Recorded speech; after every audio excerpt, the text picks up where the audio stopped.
Welcome back. It's just gone 7:45. It's a Friday. It's a wine day. Why not? We can do it. Don't judge me. Attention, wine enthusiasts and connoisseurs, of course. Proudly South Africa's local wine expo. It is back. So if you have FOMO, don't worry. You might be able to still make it. Joining us, Eustace Mashimbye, CEO of Proudly SA, and Silindile Zuma, brand owner of Nanola wines. And of course, they were going to bring wine in. Of course you were. Of course, this is why we do this show on a Friday morning as well. Do not condone drinking before 9 o'clock in the morning, by the way, or 10 o'clock. That's my advice. Morning. Going to talk to you wines in a second. So it's back. Good to have it back. Well done. And how are you looking for it? No, thank you. Thank you. Good morning, Gareth. We're looking good. We had the first day yesterday. The focus for the brand owners yesterday was to introduce them to buyers and decision makers, the supply chain decision makers in all facets of establishments that brand owners are looking to get into, from hotels to restaurants to liquor traders and retailers. And that was the focus when we launched the expo yesterday morning. And then we opened it up to the public in the afternoon, because we want the public to experience the brands, to taste them, develop an affinity towards them, so that those who would have seen the brands in the morning, when they do eventually take them to shelves, consumers can then find products that they've seen before, tasted, and hopefully take them home. Take them home and recommend them to their friends as well, and to those who own restaurants, etc. as well. So one of the brand owners of Nanola Wines joining us, Silindile as well. Good morning to you. Good morning. And we're going to talk about women in wine in a moment, and it's okay if you are not happy with that term, because I've had an interview like this before where I was told, please don't call me a woman winemaker. We're beyond that. So tell me if you agree with the title or not. And then let's talk about your wine. How did you get into this? Good morning. Oh, good morning. Thanks, Gareth, for that question. So I guess it started by drinking, right? Well, that's my excuse for everything as well. Start. That's kind of my excuse for everything. So yeah, I just got introduced to wine later on in life, and then I find wine to be quite artistic and very complex, and I got very much interested, and then I decided, you know what, let me just study more about this so that, I can learn and understand it, a lot better. And I decided that, you know what, I can have a business in this, because if you look around in South Africa, unemployment is a problem. Right. So the vision for starting this business is also just as big. It's not about just... I'm dying to know, apart from what did you study to get into the wine industry? I'm kind of digging for information here, partly. Right. But then too, how did you see the gap where you thought, you know what, even here in South Africa, one of the world's premier winemaking countries, you still saw a gap? Tell me how you saw a gap in all of this market. I think I can just say people who look like me maybe don't think that wines are something that they can be in business for. So that's the gap that I saw. But I did not want to do it without any knowledge. So what I did is study with the Cape Wine Academy, wine and winemaking, focusing on South African wines, because we've got the greatest wines in this country. I remember being over in the United States a couple of years ago, in California, Los Angeles.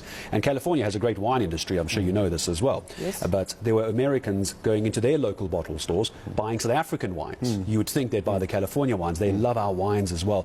Can I ask you the question then?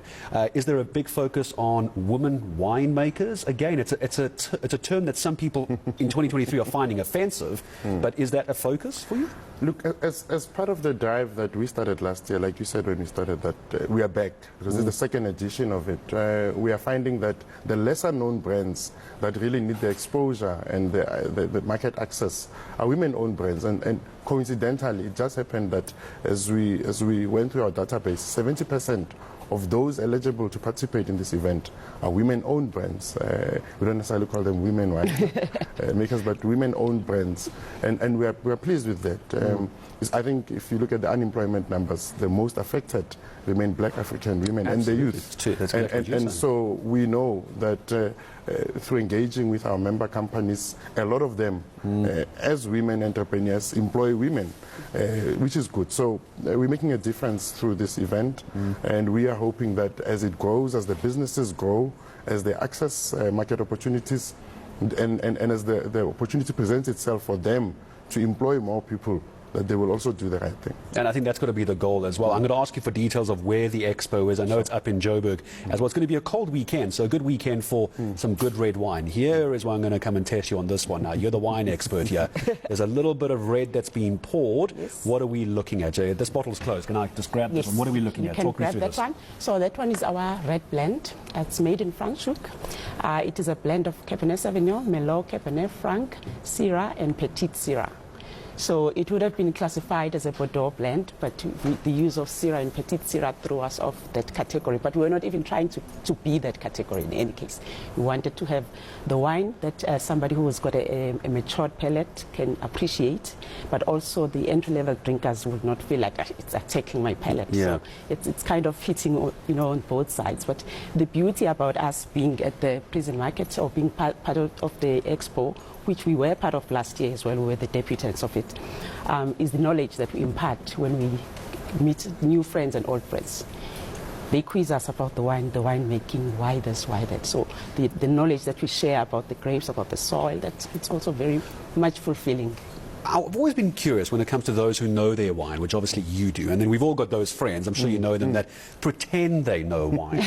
They do the little sniff, and it's like, oh, I can smell the... No, you can't. Unless it's you, you probably can't tell the difference at all. How long did it take you to start noticing things in a blend like this? Because, I mean, I can see here, red cherries, cassis, spices providing an accompaniment to any event. Can you now, is your nose and taste buds so trained in that you can actually tell the difference? How long did that take you?